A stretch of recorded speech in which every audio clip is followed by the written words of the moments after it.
নমস্কার, জনতার দর্পণ ইউটিউব চ্যানেলে আপনাদের সকলকে স্বাগত। এই মুহূর্তে যদি আপনি ইউটিউব স্ক্রল করতে করতে এই ভিডিওটা দেখছেন তাহলে একেবারে থেমে যান, কারণ আজকে আমি আপনাকে এমন কিছু বলবো যেটা মূলধারার কোনো মিডিয়ার বলার কিন্তু সাহস পাচ্ছে না। আজকে পশ্চিমবঙ্গে যা হচ্ছে, যেরকম ধরুন রাস্তায় সাজোয়া গাড়ি, কেন্দ্রীয় বাহিনীর বুটের আওয়াজ, নির্বাচন কমিশনের একের পর এক বিতর্কিত সিদ্ধান্ত, এটা কি শুধুই কোনো নির্বাচনী ব্যবস্থাপনা, নাকি এর পেছনে আছে একটা সুপরিকল্পিত রাজনৈতিক নীল নকশা? আপনি ভাবছেন আরে এসব তো সবসময়ই হয়, কিন্তু না বন্ধুরা, এবারটা কিন্তু অনেকটাই আলাদা। এবারের লড়াইটা বিজেপি বনাম তৃণমূলের নয়, এবারের লড়াইটা হলো বিজেপি প্লাস নির্বাচন কমিশন বনাম বাংলার সাধারণ মানুষ। এবং আজকে আমি আপনাকে দেখাবো সংখ্যা দিয়ে, তত্ত্ব দিয়ে এবং ইতিহাস দিয়ে কেন এই কৌশল শেষ পর্যন্ত কিন্তু ব্যর্থই হবে। আপনাকে প্রথমে একটু পেছনে নিয়ে যেতে চাই। বাংলার রাজনৈতিক ইতিহাস কিন্তু একটা সরল রেখায় কিন্তু কোনোদিনই চলেনি। এখানে ক্ষমতার পালাবদল হয়েছে, কিন্তু ঠিক কিভাবে হয়েছে?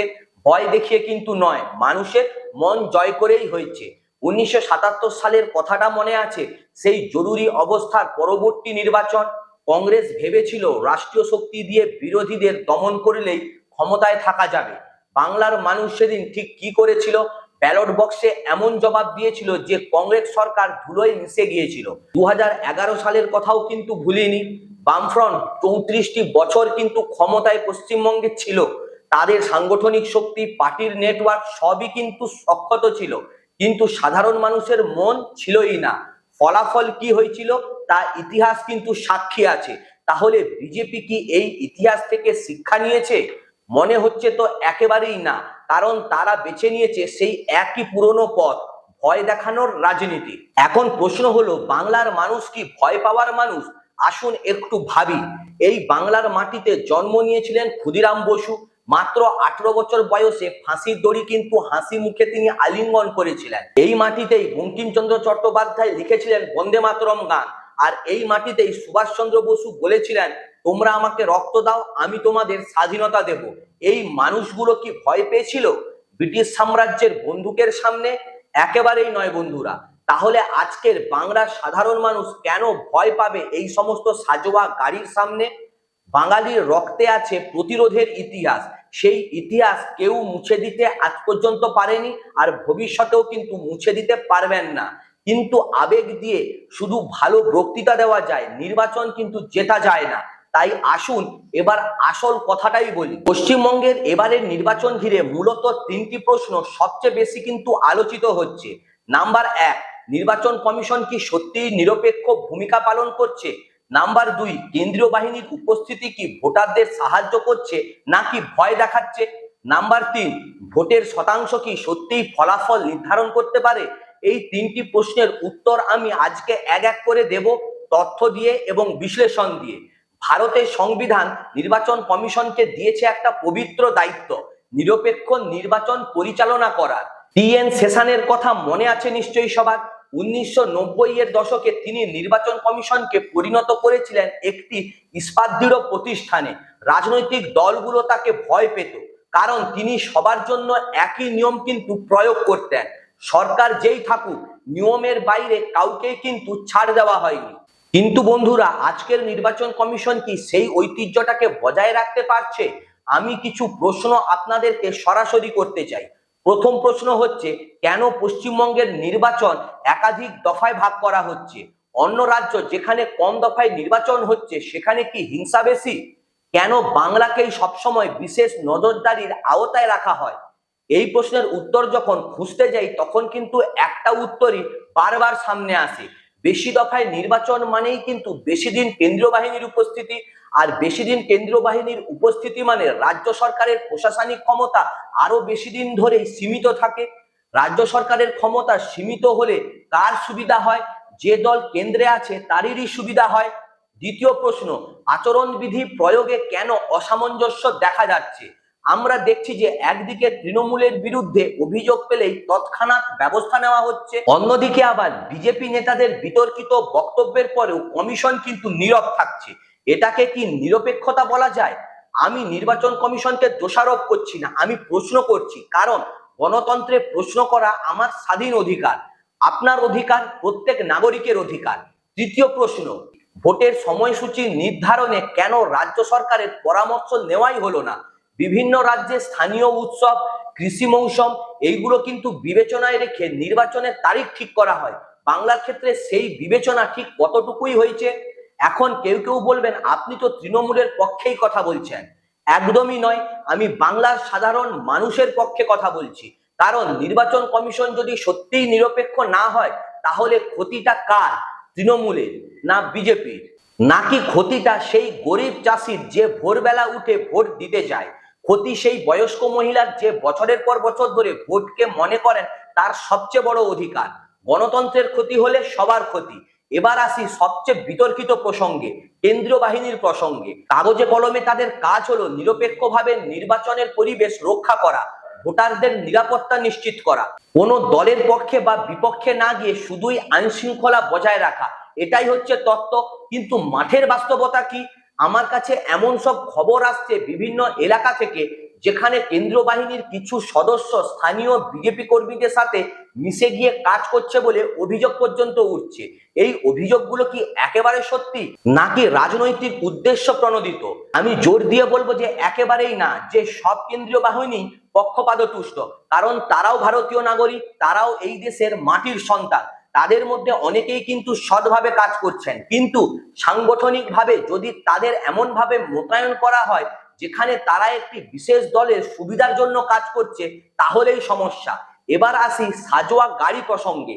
রাস্তায় সাজোয়া গাড়ি, কেন্দ্রীয় বাহিনী, এই দৃশ্য দেখলে সাধারণ মানুষের মনে প্রথম যে অনুভূতি আসে সেটা হলো নিরাপত্তার অনুভূতি নয়, সেটা হলো ভয়ের অনুভূতি।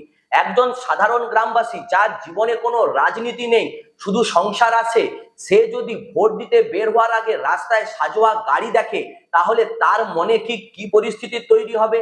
সে কি ভাববে, বাহ কি সুন্দর নিরাপত্তা ব্যবস্থা। নাকি ওই লোকটা ভাববে আজকে না গেলেই ভালো? এই প্রশ্নের উত্তর কিন্তু আমার দেওয়া দরকার নেই, আপনারাই দিন। আপনারা নিজেরাই কিন্তু জানেন। এখন একটা ঐতিহাসিক তথ্য দেই। বিশ্বের গণতান্ত্রিক দেশগুলোর গবেষণা বলছে ভোটের দিন ভারী সামরিক উপস্থিতি আসলে ভোটের টার্ন আউট কমায়। বিশেষত মহিলা ভোটার এবং বয়স্ক ভোটাররা এই পরিবেশে ঘরে থাকতেই কিন্তু বেশি পছন্দ করেন। এবং কোন এলাকায় ভোটার টার্ন আউট কমলে কার সুবিধা হয় সেটা আপনি নিজেই বিশ্লেষণ করুন। তাহলে কি কেন্দ্রীয় বাহিনীর কোনো প্রয়োজন নেই? আমি কিন্তু সেটা একেবারেই বলছি না। অবশ্যই নির্বাচনের নিরাপত্তার প্রয়োজন আছে, কিন্তু সেই নিরাপত্তা হওয়া উচিত সবার জন্য, কোনো দলের পক্ষে নয়, কারোর বিপক্ষেও নয়। যদি কেন্দ্রীয় বাহিনী সত্যিই নিরপেক্ষভাবে কাজ করে তাহলে অবশ্যই স্বাগতম। কিন্তু যদি তারা একটি রাজনৈতিক হাতিয়ারে পরিণত হয়, তাহলে সেটা শুধু বাংলার জন্য নয়, সমগ্র ভারতীয় গণতন্ত্রের জন্য অত্যন্ত বিপজ্জনক। এবার আসি বিশ্লেষণের সবচেয়ে গুরুত্বপূর্ণ অংশে, নির্বাচনের দফাভিত্তিক বিশ্লেষণ। পশ্চিমবঙ্গের নির্বাচন বেশ কয়েকটি দফায় হচ্ছে। এই দফাগুলো ভৌগোলিকভাবে এবং রাজনৈতিকভাবে কিন্তু আলাদা আলাদা চরিত্রের। সবার প্রথমে আসি প্রথম দফা নিয়ে। দার্জিলিং, জলপাইগুড়ি, আলিপুরদুয়ার, উত্তরবঙ্গের এই আসনগুলিতে বিজেপির কিন্তু ঐতিহাসিক শক্তি আছে। 2019 সালের লোকসভা এবং 2021-এর বিধানসভা নির্বাচনে এই সমস্ত এলাকায় বিজেপি কিন্তু যথেষ্ট ভালো ফল করেছিল। এই এলাকাগুলিতে স্বাভাবিকভাবেই কিন্তু নির্বাচন শান্তিপূর্ণ হওয়ার সম্ভাবনা বেশি, কারণ বিজেপি নিজস্ব স্বার্থে এখানে শান্তি বজায় রাখবে, তাদের ভোটার যেন নির্বিঘ্নে ভোট দিতে পারে। তাহলে প্রশ্ন হলো, প্রথম দফায় কেন এত বিশাল কেন্দ্রীয় বাহিনীর মোতায়েন? এর উত্তর হয়তো লুকিয়ে আছে পরবর্তী দফাগুলিতে। দ্বিতীয় দফা এবং পরবর্তী দফাগুলো দক্ষিণবঙ্গ, মুর্শিদাবাদ, মালদা, বীরভূম, পূর্ব মেদিনীপুর এই এলাকাগুলিতে তৃণমূলের কিন্তু ঐতিহ্যগত শক্তি আছে। এবার আমাদের কাছে যে তথ্য আসছে, এই এলাকাগুলিতে ভোটের আগে থেকেই তৃণমূল কর্মীদের বিরুদ্ধে কিন্তু মামলা রুজু করা হচ্ছে, বুথ এজেন্টদেরকে ভয় দেখানো হচ্ছে, স্থানীয় নেতাদেরকেও গ্রেপ্তার পর্যন্ত কিন্তু করা হচ্ছে। এটা কি বন্ধুরা ভোটের আগে একটি পক্ষের সাংগঠনিক ক্ষমতা দুর্বল করে দেওয়ার কৌশল? আমি দাবি করছি না যে তৃণমূলের সব নেতা নির্দোষ, অবশ্যই না। দুর্নীতি যদি থাকে তার বিচার হওয়া উচিত, নির্বাচনের আগে, মাঝে, পরে, যে কোনো সময়তে। কিন্তু ঠিক নির্বাচনের আগের মুহূর্তে কেন এত ব্যস্ততা? এর একটাই উত্তর কিন্তু হতে পারে, সেটা হচ্ছে রাজনৈতিক সুবিধা। এখন আসি একটি গুরুত্বপূর্ণ বিশ্লেষণে। পশ্চিমবঙ্গে মোট ভোটার প্রায় 7.5 কোটি। গত লোকসভা নির্বাচনে ভোটের হার ছিল প্রায় 78%। 2021 সালে বিধানসভা নির্বাচনে ভোটের হার ছিল প্রায় 80%। আমাদের বিশ্লেষণ বলছে এবার যদি ভোটের হার 85%-এর উপরে ওঠে তাহলে তৃণমূলের কিন্তু জয়ের সম্ভাবনা সবচেয়ে বেশি। কারণ বাড়তি ভোটাররা সাধারণত পরিবর্তনের পক্ষে ভোট দেন না, তারা স্থিতিশীলতার পক্ষে ভোট দেন। আর যদি ভোটের হার 90% ছাড়ায় তাহলে বিজেপির জন্য অনেক আসনই কিন্তু কঠিন পরিস্থিতি তৈরি করবে। এবার আসি একটি অত্যন্ত স্পর্শকাতর বিষয়, কেন্দ্রীয় তদন্ত সংস্থাগুলো যেরকম ইডি, সিবিআই এদের ভূমিকা নিয়ে। আমি পরিষ্কার করে বলছি, দুর্নীতির তদন্ত হওয়া উচিত। যদি কোনো নেতা দুর্নীতি করে থাকেন তার বিচার হওয়া উচিত, আইনের উপরে কেউই নয়। কিন্তু একটা প্যাটার্ন লক্ষ্য করুন, 2016 সালের পর থেকে যেসব রাজ্যে বিজেপির সাথে তীব্র বিরোধিতা হয়েছে, যেরকম পশ্চিমবঙ্গ, মহারাষ্ট্র, ঝাড়খণ্ড, তেলেঙ্গানা, এই সমস্ত রাজ্যে হঠাৎ করেই কিন্তু ইডি, সিবিআই তৎপরতা অস্বাভাবিকভাবে বৃদ্ধি পেয়েছে। একই সময় বিজেপি শাসিত রাজ্যগুলিতে কেন্দ্রীয় তদন্তের সংখ্যা তুলনামূলকভাবে কিন্তু অনেকটাই কম। এই প্যাটার্নটা কি কোনো কাকতালীয় ঘটনা? একটি স্বাধীন বিচার বিভাগ এবং একটি স্বাধীন তদন্ত সংস্থা, এই দুটোই কিন্তু যে কোনো গণতন্ত্রের মেরুদণ্ড। যদি এরা রাজনৈতিক প্রভাবের বাইরে না থাকে তাহলে কিন্তু গণতন্ত্র দুর্বল হয়। এখন প্রশ্ন হলো পুলিশ অফিসারদের কথা। বাংলার যেসব পুলিশ অফিসার রাজ্য সরকারের নির্দেশ মেনে চলছেন তাদেরকে বদলির ভয় কিন্তু দেখানো হচ্ছে। নির্বাচন কমিশন একের পর এক আধিকারিককে বদলি করছে। এটা কি প্রশাসনকে নিরপেক্ষ করার পদক্ষেপ, নাকি রাজ্য সরকারের প্রশাসনিক কাঠামোকে ভেঙে দেওয়ার একটা সুপরিকল্পিত কৌশল? আমি এই প্রশ্ন করছি, উত্তর আপনারা বিচার করুন। কিন্তু বন্ধুরা, এইসবের মাঝেও একটা ইতিবাচক কথা বলতে চাই, বাংলার মানুষ কিন্তু একেবারে ভয় পাচ্ছে না। আমি বিভিন্ন এলাকা থেকে যে তথ্য পাচ্ছি তাতে দেখছি সাধারণ মানুষ, বিশেষত তরুণ প্রজন্ম, তারা এই পরিস্থিতিতে আরো বেশি সচেতন হচ্ছে। তারা বুঝতে পারছে যে তাদের ভোট কতটা গুরুত্বপূর্ণ এবং সচেতনতাই হলো গণতন্ত্রের সব থেকে বড় শক্তি। এখন আসি সরাসরি সংখ্যার কথায়। পশ্চিমবঙ্গের মোট বিধানসভা আসন 294টি, সরকার গঠন করতে গেলে লাগবে 148টি। আর গতবারে অর্থাৎ 2021 সালে তৃণমূল সরকার পেয়েছিল 213টি আসন আর বিজেপি পেয়েছিল মাত্র 77টি আসন। এবার কোথায় দাঁড়াতে পারে এই দুই পক্ষ?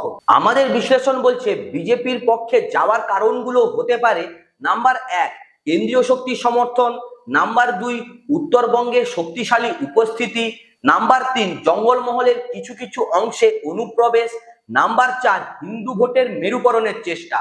এবারে আসি তৃণমূলে যাওয়ার কারণগুলো। নাম্বার 1, মমতা বন্দ্যোপাধ্যায়ের ব্যক্তিগত জনপ্রিয়তা এখনো বাংলায় কিন্তু অত্যন্ত বেশি।